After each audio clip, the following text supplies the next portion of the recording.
If you love Baltimore sports, you'll love WNST.net. All right, back to the field. That boy. Good job. I've been very pissed off at officials many times, but I want to know the play that, in your mind, you wanted to just charge the field. Detroit. Besides 21 of them. That was 21 times.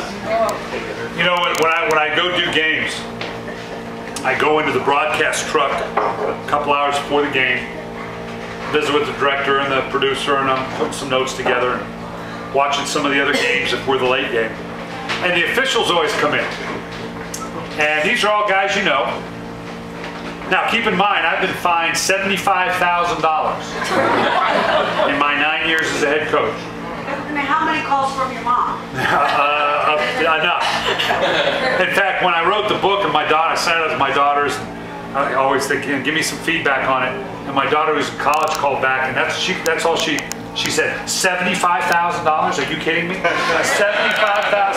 Honey, what'd you think of the book? Forget the book. $75,000. So I'm sitting in the truck, and the officials always walk in, and I, shake hands. Hey, how you doing? How things going? I go, you know what? I got to be your worst nightmare now, because I can say anything I want now, and it's not going to cost me a thing. And I get after the officials, but you know what? They do a good job. It's a tough job. The one that killed me the most is, and why I don't like replaying its current form, is when they go into that peep show. That one cost me $25,000, by the way, because I said Johnny Greer after a bad call. I said, I don't know if Johnny Greer's in there looking at his grandkids. For all I know. So, and I'm looking up at the Jumbotron, and the ball hits the ground. You see it, I see it, and he comes back and says, I didn't get a clean view of it. Now, keep in mind, what you see on the Jumbotron may not be what he sees in that booth. We go by the TV feed, and they throw the TV guys in the bus all the time. Well, I only had 2 views. And the truck, they're going, BS, we just shot you 5 views. And true, not that they're being duplicitous about it, but that's the one where you your blood boils, and it's, common sense says we're seeing this. But then the discretion was the better part of value. $75,000 was enough. I'll tell you a cute story with Ray Anderson. Ray Anderson is Roger Goodell's right-hand man. This story's in the book. I've known Ray since my Stanford days. Brilliant guy. Stanford law degree, or Stanford undergraduate, Harvard law degree. Was a player's agent, a coach's agent. Was my agent for years.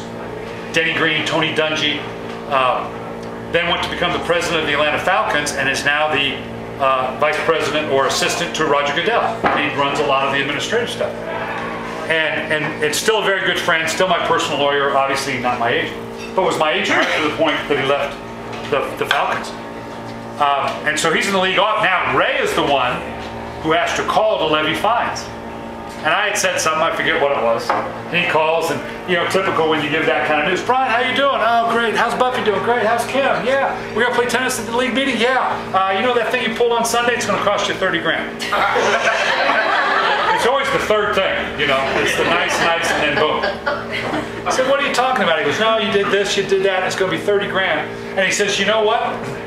I've reviewed the tape, and I've talked to your lawyer, who is me, and we both agree you got no case. So just pay the 30 grand. I said, oh, okay, I see how this thing works. If you love Baltimore sports, you'll love WNST.net.